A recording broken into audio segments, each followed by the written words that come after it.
Hey everybody, this is week 12 audio coding with SuperCollider. Welcome. Don't know if there's anyone out there right now, but if you are, welcome. It's getting kind of late in the semester, so this is probably going to be the last stream of this semester. Morning, Cody. I think for the rest of the semester, I'm just going to sort of focus on in-class work days and everyone sort of working on final projects and. But anyway, today I figured we'd go over patterns and the sort of pattern library. Hey, B Hinks, and some intermediate advanced techniques that don't get covered right away. Hey, Riantal. Cool. All right. So I took the liberty of doing a few things ahead of time. I made 3 SynthDefs, and they are all very simple.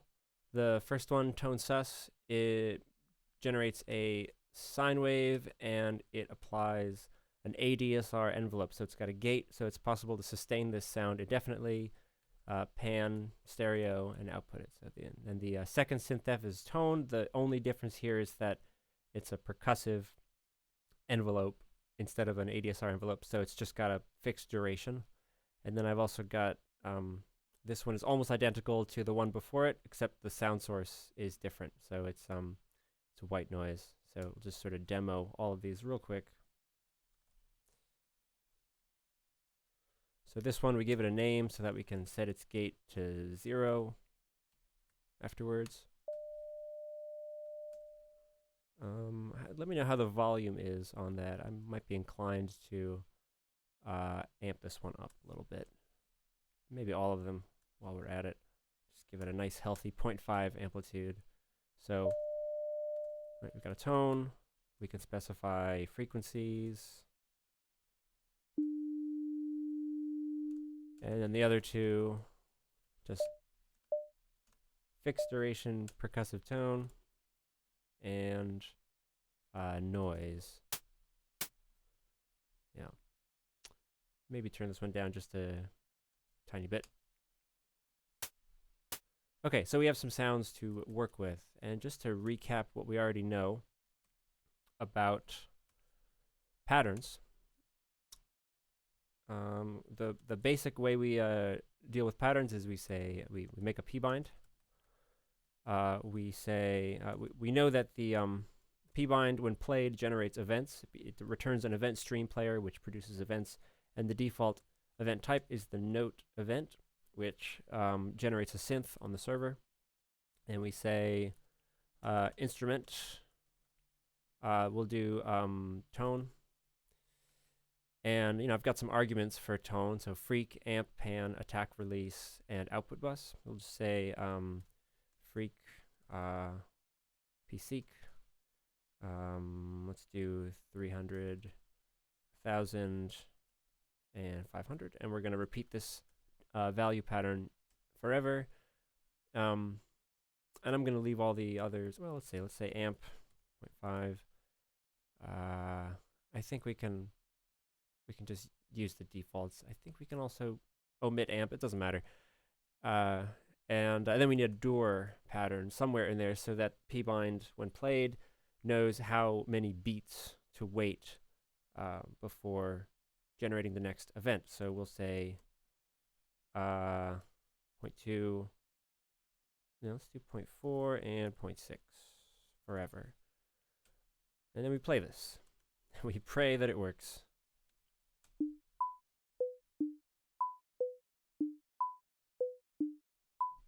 So we've got a little triplet. And so it's cycling through these values and cycling through these values. And if we've given our pbind.play a name, which we did, we can stop it. So very basic stuff, and we know we've got other value patterns we can work with: prand, pxrand, pwrand, pxprand,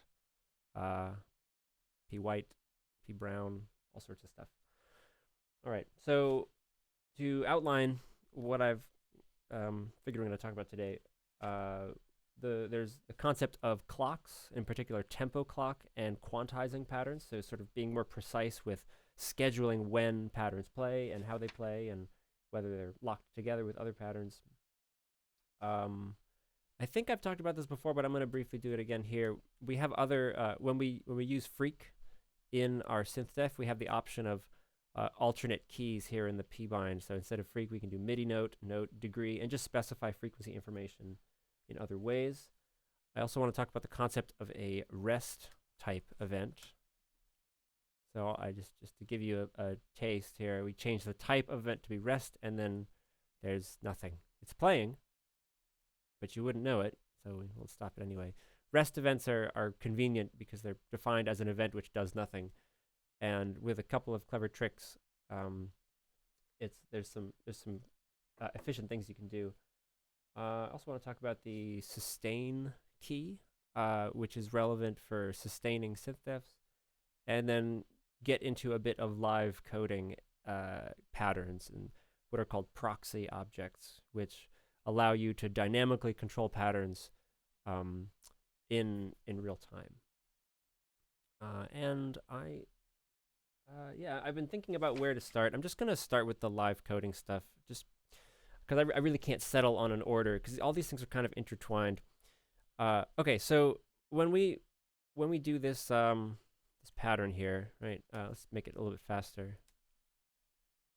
And oh, there's still REST events.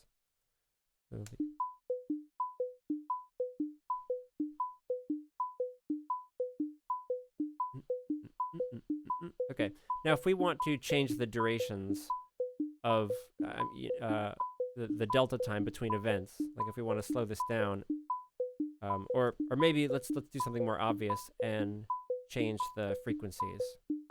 So this sort of innocently enough, we're going to say, okay, now let's have all these tones go up an octave. And that does not work. As you can hear, we made a second event stream player that's playing with the first one. They're not really synchronized, and we actually can't talk to the first one anymore because they're both called P, so we have to rely on command period. This is a question that I think comes up pretty naturally as you start playing Pbinds and making interesting textured rhythmic layers. You say, okay, I want to now change a pattern that's already playing. How do I do it? And with Pbind, you are not really able to. I mean, maybe there's a way, but not without making some modifications. So I want to introduce three new classes, pattern classes. So there's Pdef, Pdefn, and Pbindef. These are three of the proxy, they're related to these so-called proxy classes. Pdef, Pdefn and Pbindef. So Pbindef keeps a reference to a stream, so the way you can either use Pdef and Pdefn in a sort of combination, or just rely on Pbindef. And I'm just going to say up front, I think Pbindef is the cleaner option, but I'm going to demonstrate both of these. So instead of just P equals Pbind, we are going to say Pdef, open parentheses, and we'll call this the symbol P. You should notice a similarity here between Pdef and SynthDef.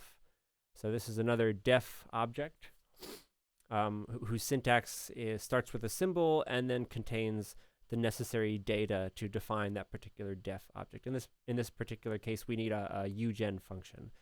So in Pdef, we give it a symbolic name, and then we give it a pattern, which is supposed to generate events. So I mean, typically, the only time I've ever seen Pdef used is maybe there's other things you can do here, but generally you give it a symbol, and then you give it a Pbind, and then you play the Pdef. So you see we have a double sort of parentheses here. We open the parentheses on the Pdef, open the parentheses on the Pbind, close the Pbind, and then close the Pdef, and then play the result. So if we play this, we will hear the same pattern we just heard.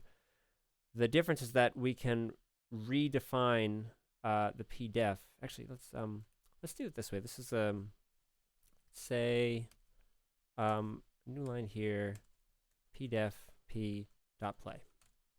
And why isn't that working? TempoClock. Clock is not running.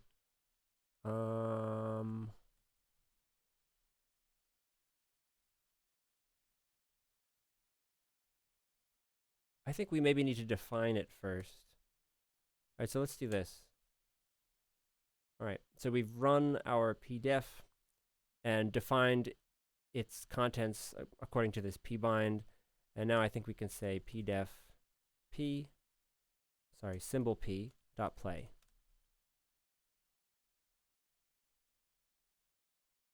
Or not. Let's try to play it like this.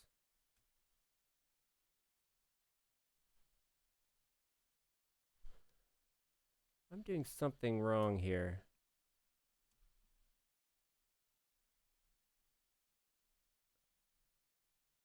See, how's it done here? With the server, Pdef is the symbol X, and then it's this Pbind. You know what? Okay, I'm gonna just try this. Remove the type. It doesn't seem to work. Are we getting? No, we're not even making synths. Let's just check, see that this still works. Yeah, that's working. And that is not working.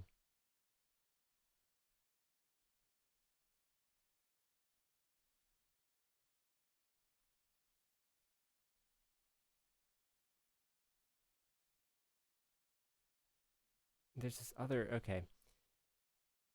I think I'm gonna, instead of just clunking around here trying to get Pdef to work, I know, I'm pretty sure I can get Pdefn to work. So let's say we want to be able to modify this duration. Let's forget about this stuff for now.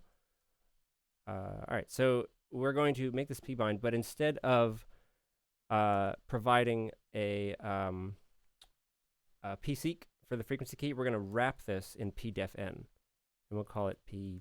We can just give it an arbitrary symbol name.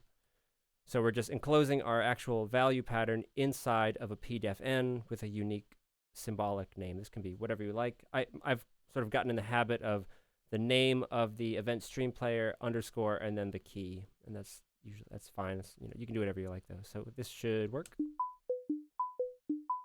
Okay, hit command period for a second just so it's not playing as I work. But now that we've wrapped frequency in a Pdefn, we have the ability to change it on the fly, and all we have to do is reevaluate the Pdefn object. So the symbol for the Pdefn we want to change, and then just something different in pseq.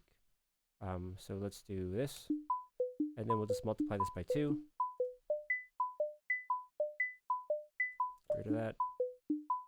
Let's see, add 200.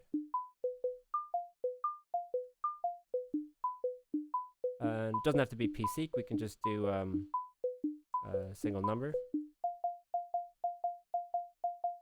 Right. So that's Pdefn. Yeah, sorry I am goofing up Pdef, but that's okay because, as I said, I think Pbindef is a sort of a cleaner solution. And so yeah, Pbindef is a combination of these two objects. Let's just see how it works. So it's got a syntax that's kind of similar to Pbind. So we no longer need to give our Pbind a sort of global variable name. We do Pbindef instead of Pbind, and we say, okay, you're going to be called P, and then that's it. So it's it looks just like Pbind, except we change the name to Pbindef, and we start the contents of the Pbindef with a symbolic name. So that should work.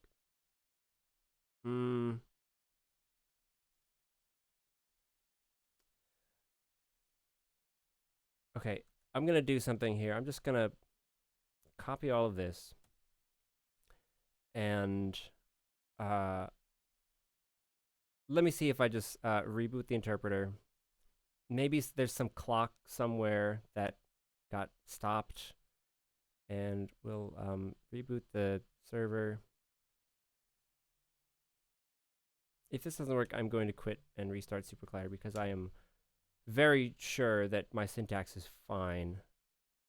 Okay, so we got those, And all right, let's try this again. Yeah, see, my syntax was fine. Something somewhere. I think it's yeah, okay, good. So I have a feeling my Pdef example will work now too, if I hadn't gotten rid of it. Maybe we'll go back to that and show that real quick. So I wish I knew what happened, but I was definitely kind of goofing around with TempoClocks before, and maybe I should have just quit and reopened SuperCollider, but okay. Well, that makes me feel better. Okay, so we had, let's copy this. And let's put it here. So we had Pdef, P, and then it's a Pbind, and let's get rid of this Pdefn. And yeah, and I still want to do it the way I was originally going to do it, which is to say, I mean, this Pdef p.play, and then just actually put this outside, so we sort of, and if this might actually, I think we should clear it first. Clear whatever was in there and play it, and now we don't get the error, right? So this looks weird, but that's what we expect to see because we haven't defined anything for this Pdef, so I think it's using the default event, right? So it's using the default instrument and blah, blah, blah. So now all we have to do is provide this Pdef with something to do. So I think we just do this.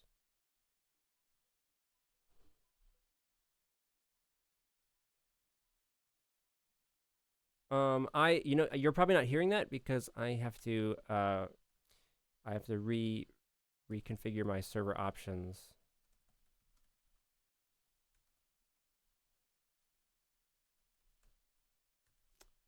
Okay.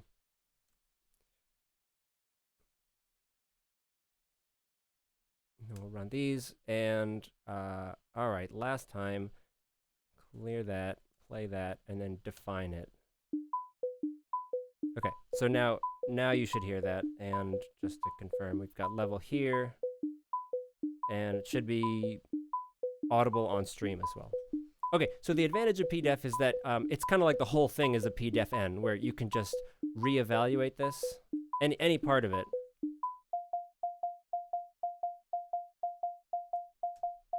On the fly, and it swaps in the new Pbind definition for whatever used to be there.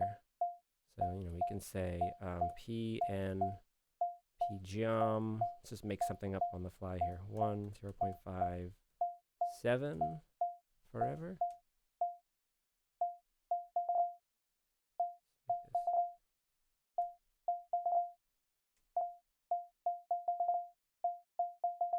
So it's doing 7 exponentially decaying Dur times, starting at half a second and multiplying by 0.7 each time.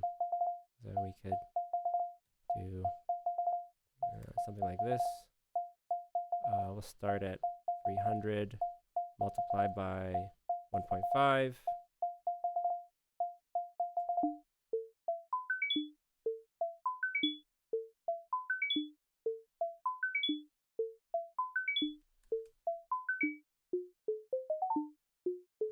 Okay, so that's Pdef. It's nice for live coding. Now we can say, I think just Pdef p dot stop. Right. The disadvantage of Pdef is that you have to, you can change things selectively, but then you've got to run the whole thing again. You've got to say Pbind. So let me show you the advantage of Pbindef. So this one here. All right, command period that for a second. Unless that, no, okay. So command period that wasn't the problem of why it was failing earlier. Okay, so with Pbindef, the advantage here is that you don't have to run the entire code for the Pbindef before you can selectively run individual lines. So let's say as this is running, we want to change the frequency. We can say Pbindef, indicate which Pbindef we want to change, so /p. Like we might have some other ones called /whatever and /this and /that. But and then we just say change your Dur to be prand 0.1, 0.4. So we're changing the delta times from this sequential back and forth between 0.2 and 0.3 to a 50-50 choice between 0.1 and 0.4.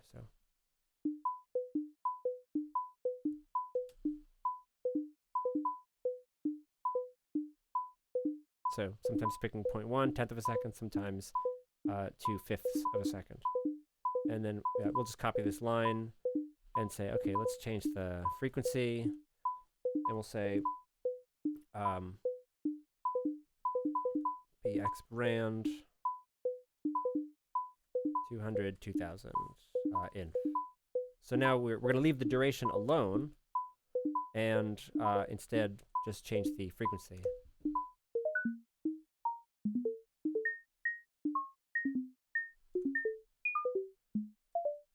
Yeah, so again, really nice for live coding. You can have a bunch of lines of code sort of prepared in ways you want to change it, and then as it's playing, you can just say, okay, now we're going to update the pattern for this parameter. Okay, now we're going to do this one.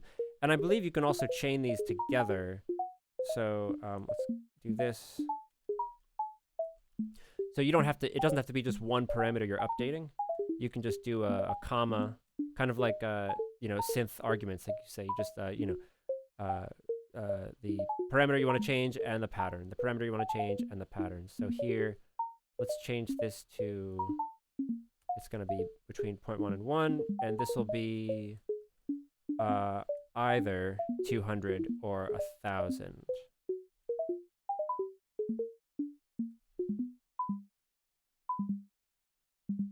So all the delta times are either a tenth of a second or 1 full second, and the frequencies are either 200 or 1,000.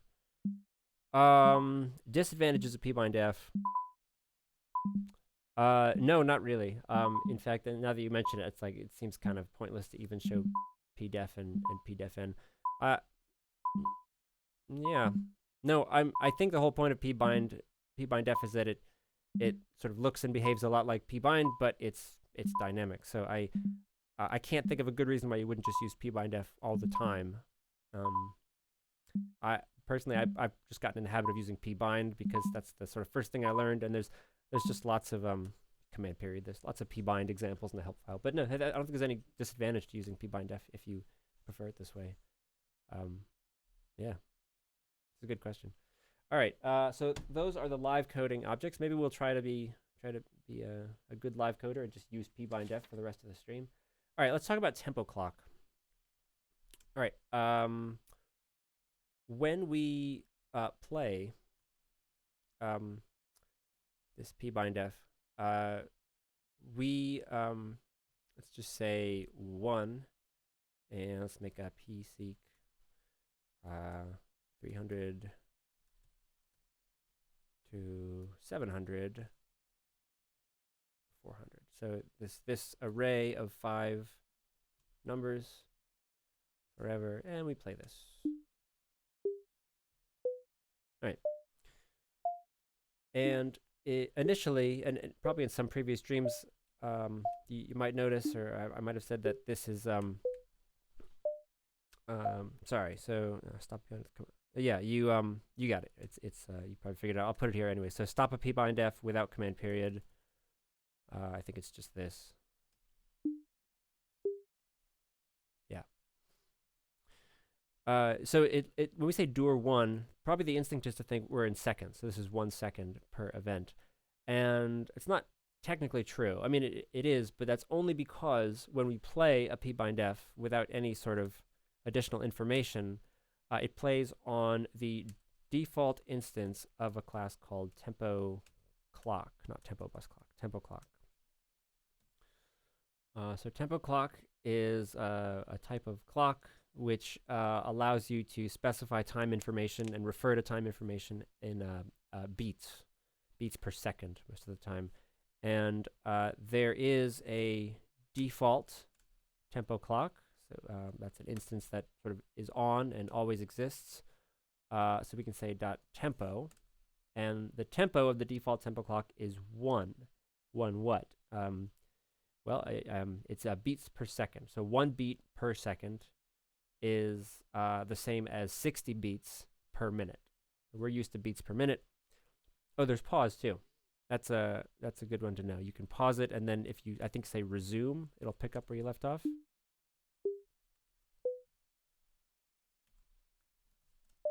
Yeah. So the default tempo clock has a tempo of 60 beats per minute. It's in SuperCollider, tempo is expressed in beats per second, but you can always just multiply that by 60 to get beats per minute. And a lot of information about TempoClock, but one thing you can do is you can say, okay, what, let me move these up. What beat are we on, right? I think so we say beats, TempoClock.default.beats, and it's been running for 669 point something beats. We can run it again, and we can see that these beats are advancing at 1 beat per second. So when we play a Pbind or a Pbindef and don't tell it what clock to play on, it plays on the default tempo clock, which means and just as the dur value is a value in beats, and it is equivalent to seconds only because the tempo clock on which the pattern is playing has a tempo of 60 beats per minute. So 1 beat equals 1 second. And so if you're thinking, if you're recreating some piece of music or just composing something that's not in 60 beats per minute, but it's very rhythmic, then it would be really, really clumsy to have to like do some clever math to manipulate this value so that it's equal to some metric value in some other tempo, like 108 beats per minute or 130 beats per minute or something.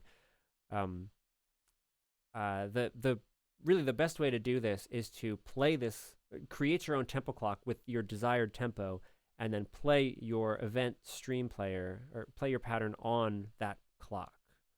So the way we do that is we make a new tempo clock. And the first thing we need to give our tempo clock is a tempo in beats per second. But if we're thinking in beats per minute, like let's say I want 108 beats per minute, we just divide by 60. Just make sure to divide by 60, and this gives the tempo clock the appropriate value. So 108 beats per minute is equal to 1.8 beats per second. And let's just make this clock. So we've made our clock. We'll say t.beats, and there it goes. It's counting beats faster than the other one. It's counting at 108 beats per minute. And this is a little bit of a weird object because it's sort of running and counting in the background, but we don't ever actually see it or unless we specifically query it. So I do want to do just a quick example of how you can actually visualize the tempo clock. A very, very simple approach for visualizing the tempo clock is you say t.beats.postln, and then we say t.sched abs. This is we are going to schedule a function on the tempo clock t, and we need to say two things. And this abs means absolute time or absolute beats. So we can say, okay, t.beats, and like, okay, we're on beat 97, so it's kind of clunky here because we're like, okay, we want to schedule something on a beat in the future, but we need to code it and run it. So instead of trying to guess, we can just say t.next bar, and this gives you the beat value of the next bar on the clock. So we're somewhere between 130. When it says 136, then we're between 132 and 136. When it says 140, that means we're between 136 and 140. So this value will always return a beat soon in the future. It's the next downbeat, basically. And I think also the beats per bar. So the default beats per bar of a tempo clock is 4. So it not only counts beats, but it also keeps track of bars, and 4 beats per bar. So we're in 4/4 or whatever. You can change all these things. The tempo clock help file is pretty good. I think it's pretty detailed. So we'll say t.xbar, and we're going to schedule post beats.value.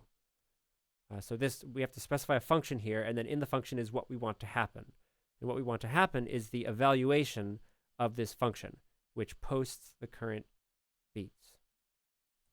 So just so we're defining a function to post the current beat value, and we're scheduling this function to be evaluated on the next bar. So we run this, and then we run this, and there it is. So 256.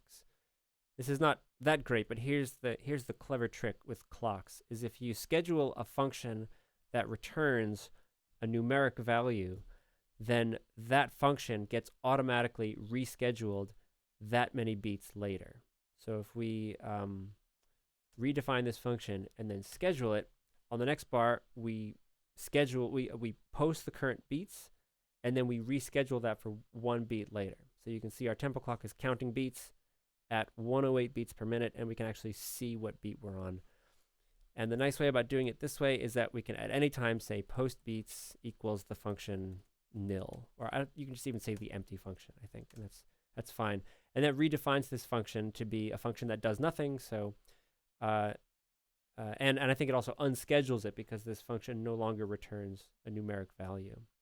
So we've effectively unscheduled our visual metronome. If we only want to see every 4 beats, like just the downbeats, then we can do it this way. And so we get 376, and then next bar 380, and then unschedule. So that's just a quick intro to TempoClock and how you can actually get it to do stuff. So so it's still running, I think, right? Still running. By default, TempoClocks will not survive command period, with the exception of the default TempoClock. So if I just hit command period, and now I try to run t.beats, and it says clock is not running. So we've destroyed our TempoClock. But if we say TempoClock default.beats, that one is still going strong, and that's because the default TempoClock, I believe, is permanent. And you can make your TempoClocks permanent by saying .permanent underscore parentheses true. So now we can say t.beats, and we've restarted that clock. And if we command period, it's still running. So to destroy the clock, I think we just say stop. Yeah, stop is what we want for the destruction of a permanent TempoClock, but it will survive command period otherwise. I kind of like TempoClocks. Well, you know, it depends on context, but I like being able to command period my TempoClocks most of the time. So we're going to make this again. And now let's play this Pbind on TempoClock T. All we have to do is crack open parentheses and say T. And let's play it. So doer is 1, and you can hear these are not seconds. These are beats at 108 beats per minute. And just to prove it, we can say t.tempo, which we know is 1.8 beats per second, underscore, and let's set it to 130 over 60. So we can speed it up, 180 beats per minute, back to 60. So now it's back to 1 second per beat.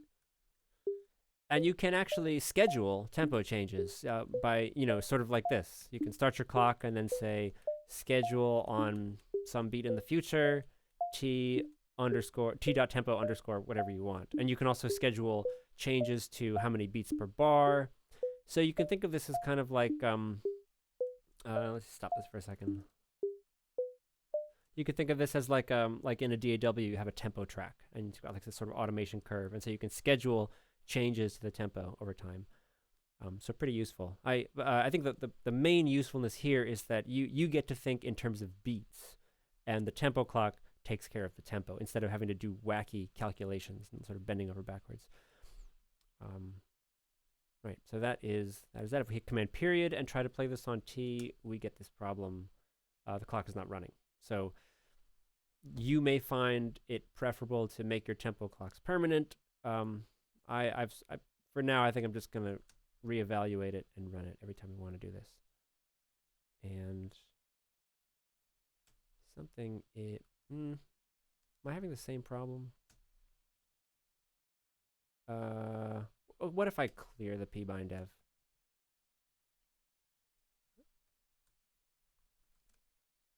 And then TempoClock. Okay.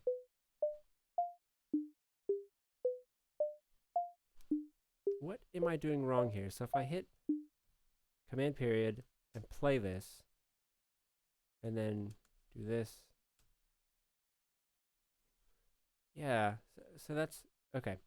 What I'm noticing is that if I create the tempo clock, play the Pbindef, hit command period, try to play it again, then create the tempo clock, and then play it, it fails. And I need to actually clear the Pbindef, and then it works. All right. Well, I should come clean. I just every time I really need to deep dive into all these advanced pattern techniques, because those little twists in the road that always kind of throw me off, and I think my understanding of this stuff is somewhere around 70 or 80%, and I just hit these landmines where something weird is happening, and I just like, okay, we have to clear it, or we have to, I don't know, just restart the interpreter. These things are always explainable, but I don't know. I do the best I can. Okay, so that's TempoClock for you. Let's what's next here? Let's talk about quantization. This is a really important one. I want to make sure we get to this before the end of the hour. Yeah, so Cody, if you stopped having sound, then it's probably a consistent, I'd recommend trying to clear the Pbindef. It seems I've definitely had to do this before. Okay, so quantization. There's a class called Quant, which represents a scheduling model for routines, tasks, and patterns. It basically expresses the a sort of method for quantization, or locking a stream of events, or a stream period, to a tempo grid. Okay, so we let's clear some space here. So we'll make our tempo clock 108 beats per minute is fine, and I think we'll also let's post our beats. Just keep this going as well. I'd like to be able to see what we're working with. So command period, and we'll just do all of that. So now we're seeing the beats as they go, and copy our pattern. And I'm going to make a little baseline kind of thing here. And now what I want to do here is I'm going to make a little rhythm. So instead of just quarter notes, we're going to do a dotted eighth note, dotted eighth note. A dotted eighth note is 3/4 of a quarter note, and then a half note. So this is like taka taka taka, and then we'll do and I think I don't know if someone can tell me if we've covered this before, but when you set freak as the as an argument in your SynthDef, then you have access to other keys other than freak. You can say MIDI note, and then you can specify MIDI notes here. So we'll do 40, 52, 47. So this is like whatever pitch this is. It's an E, I think. E, yeah, an E an octave up, and then a B. Pretty sure. So we're gonna play this. Ah, well, this needs to be a pattern, doesn't it? It's okay. I'll just stop this just in case. What I meant to do was this.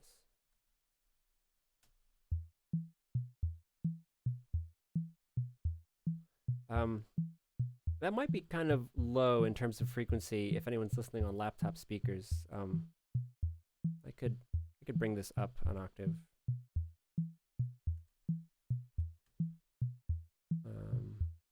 64 minus 5 is 59. Right? Okay. Let's turn that again. We're going to do this.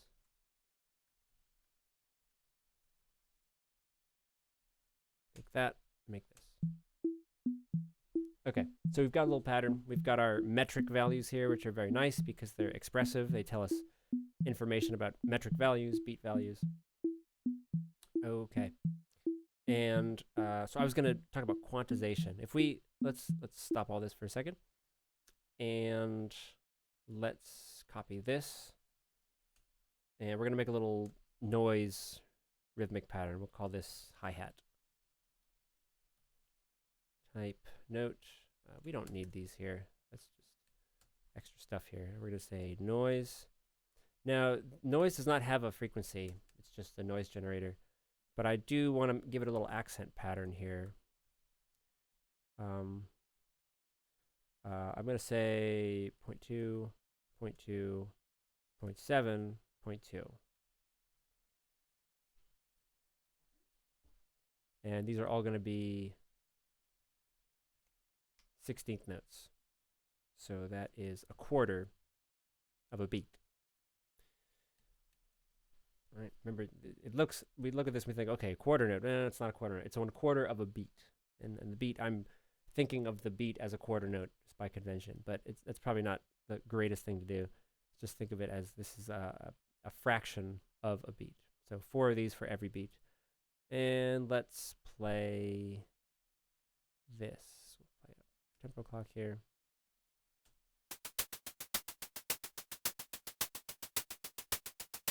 Okay. I want the release time to be a little shorter.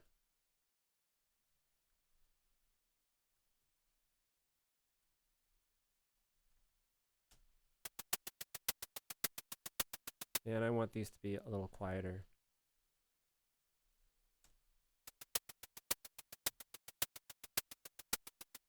Right.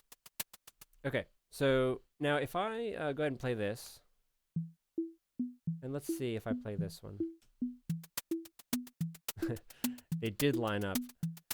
You want to know why they lined up? It's because we're using Pbindef, and Pbindef I think has a quant value that is appropriate by default. So we're gonna go back to Pbind for a second, because I do want to demonstrate how this sort of won't work sometimes. Let's copy this, paste it here. All right, so we'll make our clock, and get rid of this, and we'll say Pbind base equals Pbind, and we're gonna play this on clock T, and similar here, Pbind. I'm gonna play this one. So it lined up in a different way. I'm gonna slow this down.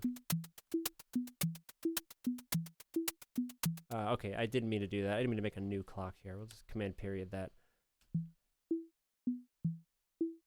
So if I try to run this code,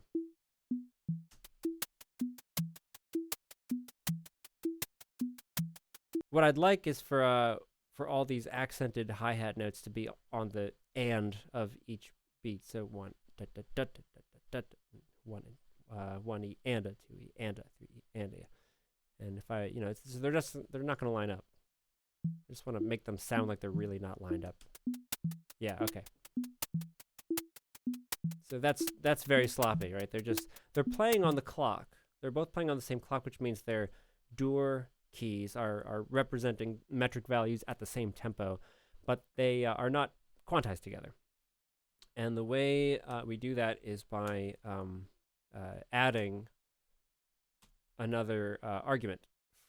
So play is defined for lots of stuff, pattern included, and when you play a Pbind, you can specify the clock, a prototype event, which I've never done and don't really know anything about, and then a quant value. And so quant is supposed to be an instance of quant. So a quant.new, which has a quantization value, a phase, and a timing offset. So quant is, you should think of this as like kind of a beat value. So 1 means quantized to the nearest beat. 4 means quantized to the nearest multiple of 4 beats, or in other words, the nearest whole note. So, or if we're dealing with 4 beats per bar, that would be quantized to the bar. 1/2 would be quantized to the nearest 8th note. So I think it makes sense to go 4 here. well, actually, I'm getting ahead of myself. So I think we could do quant.new for, and then phase, which is an off, is sort of where in the bar we are, where +1 is a beat later, -1 is a beat earlier. We're just going to leave our phase at 0, and then timing offset will let you run things like. There are rare cases when you need one pattern to be running ahead of another one because it's calculating some value that the other pattern uses, and so in this case you can push this one just like a fraction of a second ahead of the beat. But we don't need to do that. So I think this would work. We'll copy this and we'll paste it down here and run our clock. And so when I run this base pattern, I'm going to try to run it right after a multiple of 4, and then you should hear it come in on the next multiple of 4, so like 12, 16, 20. So I'll run it just after 20 elapses on the clock.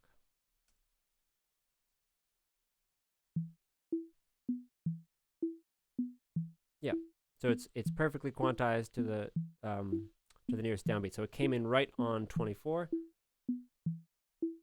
and here are quarter notes. And now let's run this one. Ah, very nice.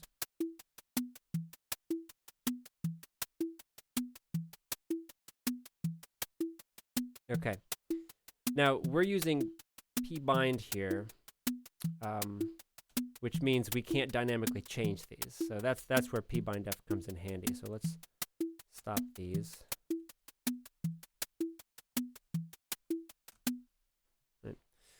And hit command period to kill our clock.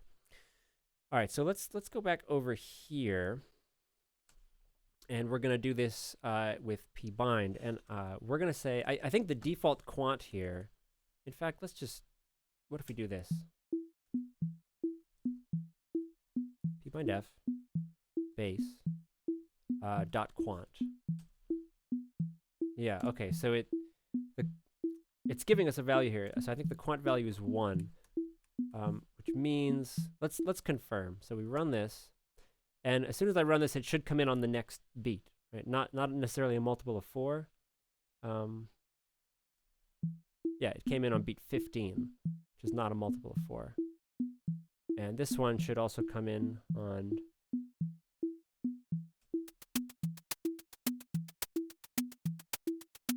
This is really not the great... I think I should do something like this. I'm just trying to make it's simple enough that it sounds sort of always quantized, like to the bar, but I don't think it is. So let's try this. All right, clock, this one.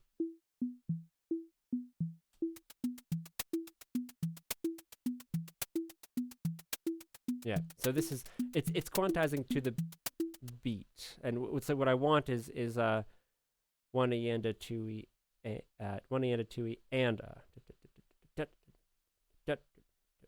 So on the and of 2 and on the and of 4. But the default quant here is 1, which means they could be off by, they'll always come in on a beat, but I always want them to come in on the downbeat.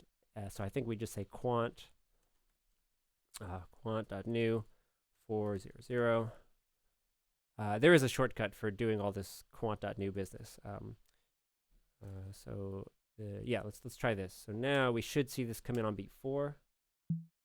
And this one on beat 12. Yeah. And so let's bring back our live coding knowledge here. So we'll say Pbindef base MIDI note. I should just copy this actually. I just want to like bring it down a minor third or something. So let's see what happens here. Yeah. And let's bring the amplitude up too.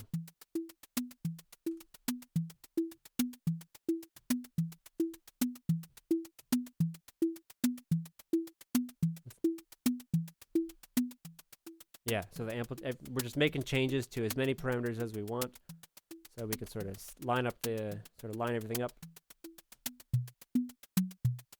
And it always comes in on a downbeat because we've set its quant parameter to be a quant object with a quant value of 4.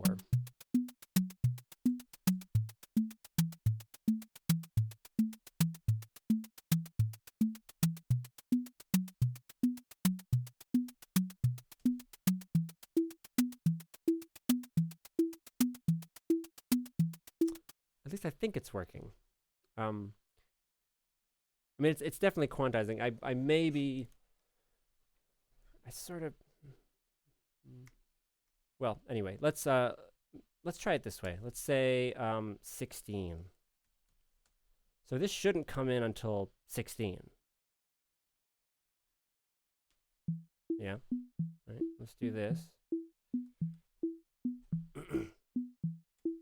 Should come in on 32. Okay. Now, what it sounded like to me was that, so if we do this, the question I have for myself is here, is it remembering the quant value if we update one or more of the keys in a Pbindef?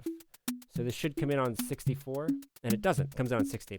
So what I think we have to do is quant underscore quant.new 1600. So now, I need to know my I think 96. Yeah, okay. So when we update a Pbindef that's already playing, we also have to make sure that, but this is nice actually, because it means we can sort of quantize changes to a playing Pbindef differently than how we quantized its initialization. And that gives us a lot of flexibility. So I think if we don't specify a quant, it goes back to the default quant value of 1. All right, so as I said, it's kind of tedious to have to type out quant.new parentheses blah blah blah blah blah. So as an alternative, I think you can do an array, and this will be if you give quant an array, it's interpreted as a quant object with these 3 arguments. As so let's confirm that this works. So we make our clock, and we play this. It should come in on beat 16. Yeah, okay, so that works. And if you don't care about phase and timing offset, you can just do a number. And I just don't feel like waiting 16 beats anymore, so I'm making it 8. So this should come in on the nearest multiple of 8, or sorry, the next multiple of 8, not the nearest. And same here, we can just say, let's do the nearest multiple of 48. No, I'm gonna miss it. We'll say 16, and I think this should be after 64. It should be 8. Let's find out.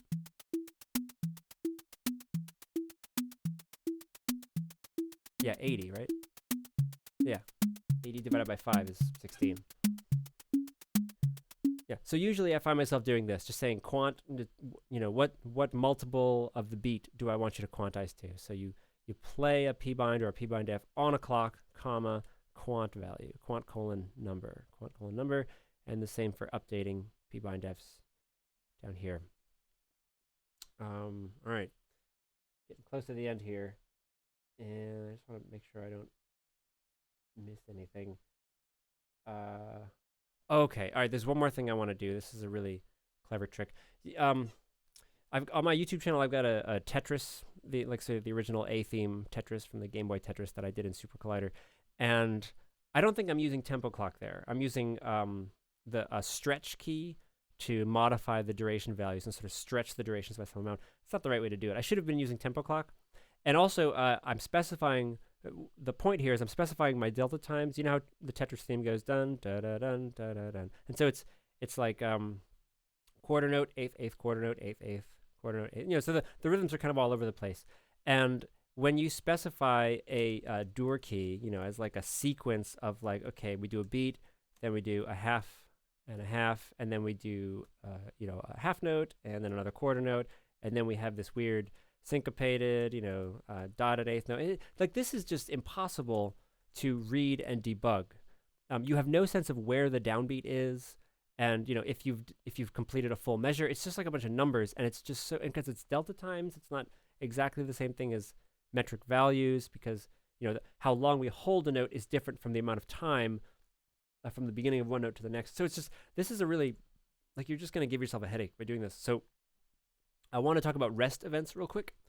And let's get a really let's modify this one maybe, and grab our TempoClock too. And let's say pseek MIDI note. I just want to think about this as little as possible, basically. Let's just make a random. I'm just putting in random numbers here. 1, 2, 3, 4. So if we the rhythm I want here is dat dat dat dat dat dat dat dat. Maybe. Yeah. Okay. Sure. So that would be pseek. That's a dotted eighth note, 16th note, half note, half note, and so let's see if that sounds. Oh, I don't want to quant 8. Let's quant 1.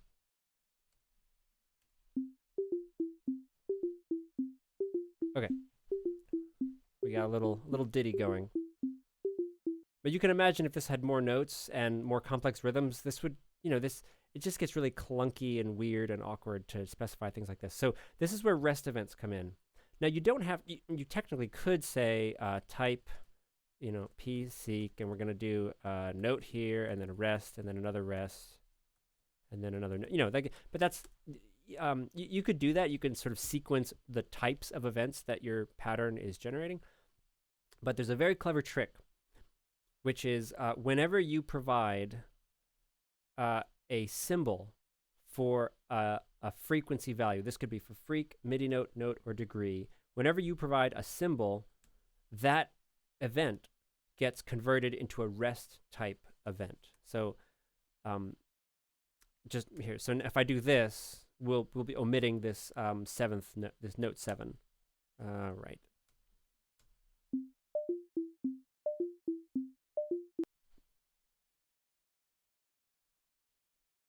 That's not what I was imagining would happen. Let me try this with Pbind. Sorry.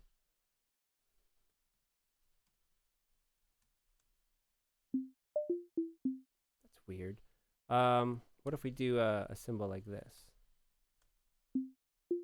Okay. I guess symbol numbers as a symbol don't work, but it should be, you can say symbol rest. So this little 16th note is a rest event. We can also say, put the rest here. Right. But we want to keep the original, the pattern here, right? So the original dot, dot, dot, dot, whatever we had. And let's just go back to Pbindef. So just a base. So if we just make sure rests behave the same way in a Pbindef, right? Okay.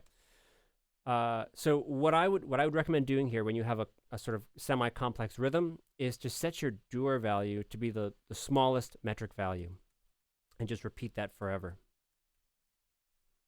So this is going to just that ticka ticka ticka ticka ticka, just doing 16th notes. And then for our note array, what I like to do here is space it out. So we have 1, dot, dot, 7, 5, 4, rest. So, and yeah, I should, this is like the, this is actually a symbol. It's the symbol that has no characters. So you could also do R, R, R, whatever. It's as long as it's a symbol, and I guess number symbols don't work because for some reason that I can't explain right now. But at least if everything is a single digit, this looks really clean because you can actually see, 0, rest, rest, 7, 5, rest, 4, rest. So this should sound the same, of course. I have to clear this.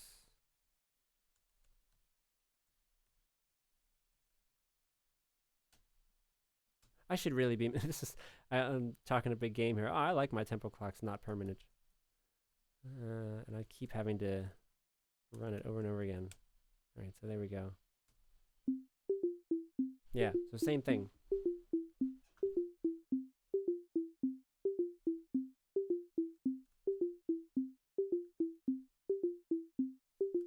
Yeah. So this I think is a very elegant way of dealing with melody and rhythm. Is you just sort of you set your dur value to be your smallest quantization value, sort of your smallest metric value that's part of your melodic sequence, and then you just spell it out for yourself, and you can split it up. So this is a beat because it's got four quarters of a beat. 1, 2, 3, 4. Da, da, da, da, da, da, da, like.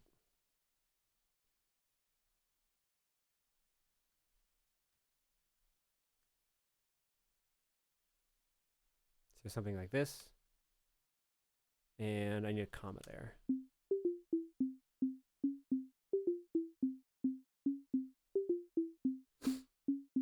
And then it's Pbindef, which means we can do stuff like this. Let's say while it's playing, oh, for goodness sake, bass, we're going to say note, and we're going to want to quantize this to 4, I think. Is that how I did it earlier? Yeah, .quant underscore. So let's add 2.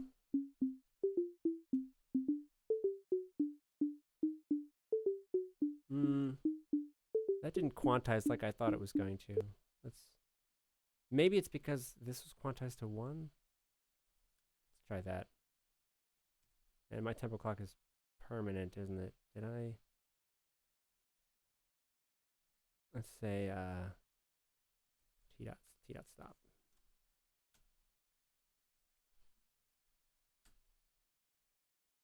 And it comes in on beat 8. Okay.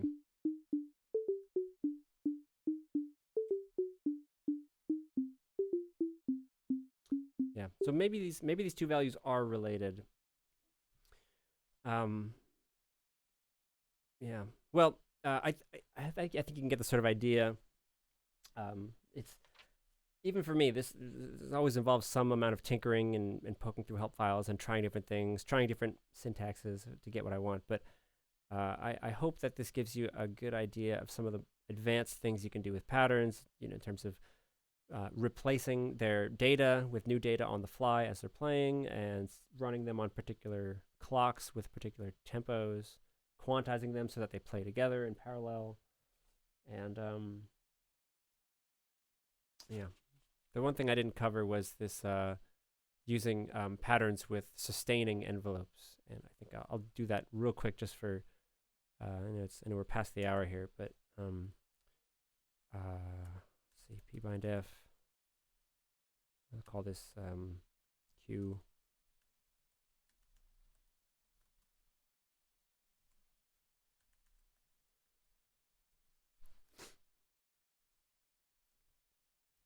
So if we just let's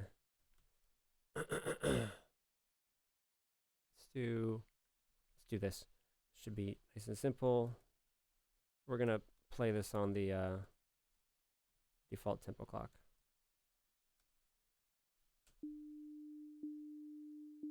Okay, so it's playing sustaining synths, and as you can see, they're freeing themselves. If we make this a little bit longer, yeah.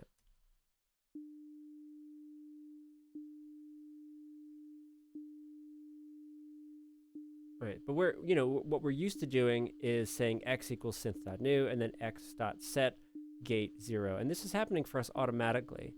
And the reason for this is because there is a sustain key as part of the default note event, and I think it's calculated somehow from duration or something, but it's got a default value of maybe 1, which means it sustains for the full duration. But we can say like 0.1, and then this will sound a little bit different.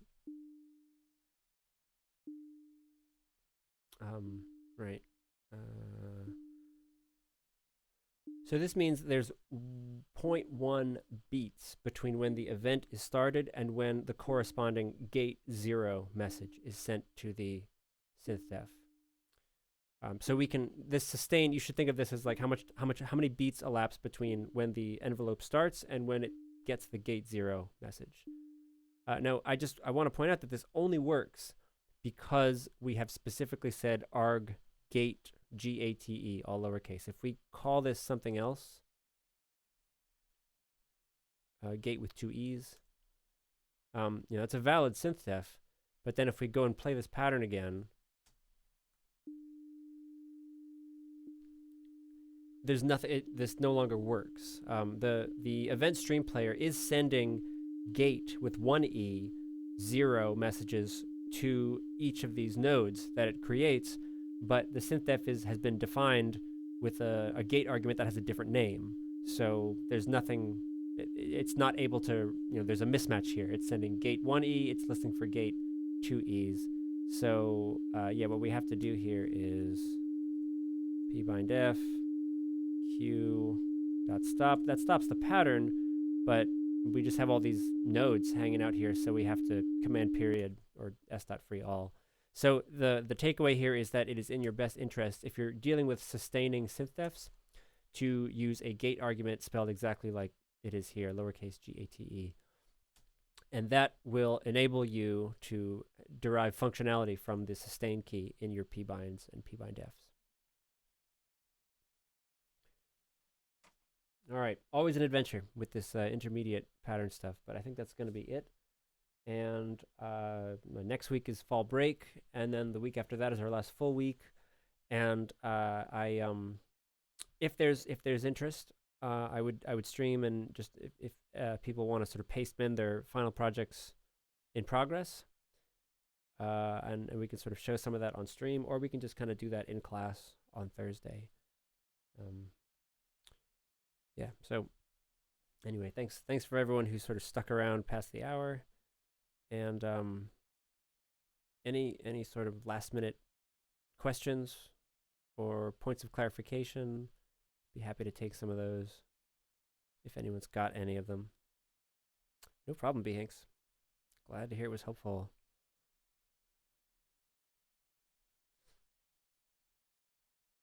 Yeah, creating new classes.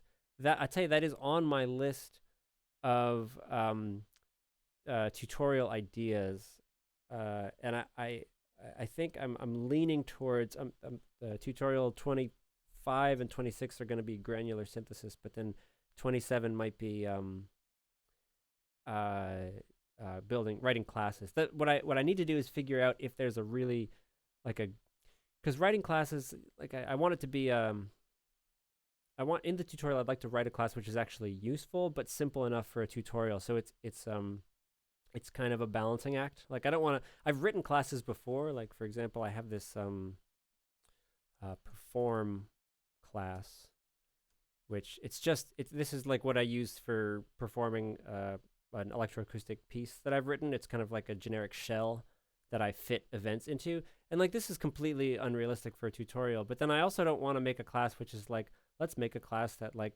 opens a window with a red background or something. It's like, because that's stupid. You'd never make a class like that, because you can just, there already is a class like that called window that, so I still haven't really figured out exactly how that tutorial would work, but it is on my radar. And yeah, writing classes and methods too is something pretty useful. Is there a way to send triggers from patterns?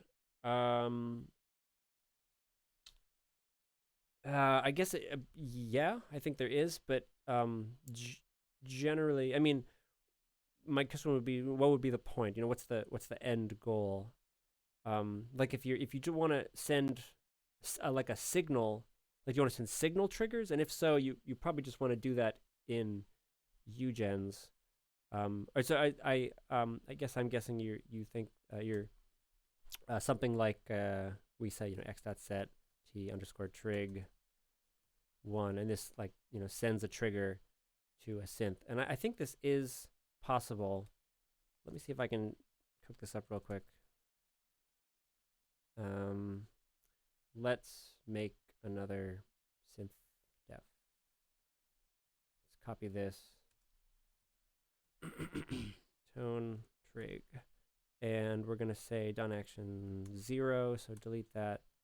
T trig and T trig 0 equals 0. So that should be a SynthDef. So now we have synth tone trig. Doesn't make sound, but then x.set t underscore trig 1. So now we can trigger it like this. And so you're asking, is it possible to use a pattern to do that? And I think the answer is yes. What you want to do is change your event type to be set events. And is this still working? So I think we want to specify the node ID of the thing you want to set, because this might be a synth, it might be a group. So x.node ID gives you the node ID for that. Yeah, so it's got 5257, and I think we need to say args and then literal array t underscore trig, so to say which args we'd like to set, and then I think we say t trig 1, and then we also need a dur argument. So let's see if this works. Yeah.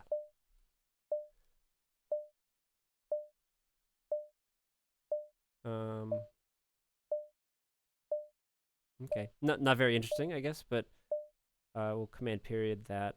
And is there anything else I'm missing here? Yeah, you're welcome. You can, yeah, I forget where this is documented. You might find some more information about this in event types, possibly, or in pattern guide 8. So set use to set parameters of some already running nodes. This is in the event types help file. So you need to agree. Yeah, this. Okay, yeah, that's not very helpful. Possibly there might be better information in event types and patterns. Okay, I saw it just there.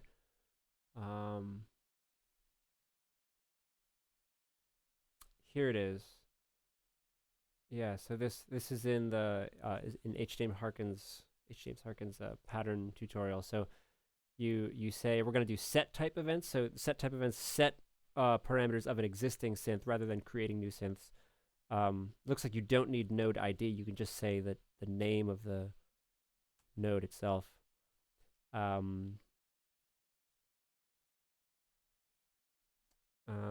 Interesting that instrument is here. This probably means allow yourself to set any and all arguments, and then we have freak and dur, and then yeah, so it's updating the frequency every somewhere between 1/8 of a beat and 5/8 of a beat. Yeah, so that's the way to do it. Yeah, I mean, you know, so you can do a more complex sort of thing like this. So if we make this, and then so now there are other ways to do this, I think, without patterns that are a little bit simpler. Like you can just use a dust generator here, you know.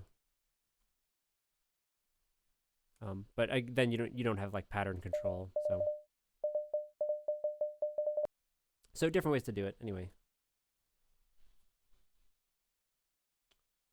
Cool. All right. Well, it's been fun. I hope this has been a helpful stream.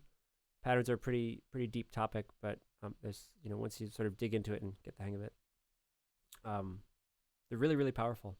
So anyway, everyone taking the class, I'll see you on Thursday. And no, there's going to be no more in-class or take-home problems, but I'd ask you to all sort of come prepared to work on your final projects, come with questions if you have them, and I'll sort of be there to oversee and provide help and guidance if needed. And yeah, I guess that's going to be it. So, and I know last time I taught this class was 2017, but it's looking more and more likely that there's going to be enough demand to offer this every year instead of every 2 years. So most likely every sort of August to November, I'll be offering this class. It'll more or less be the same thing, but probably some light variations on topics every year. So, all right. Well, that's going to be it. So thanks again for watching. And yeah, see you around.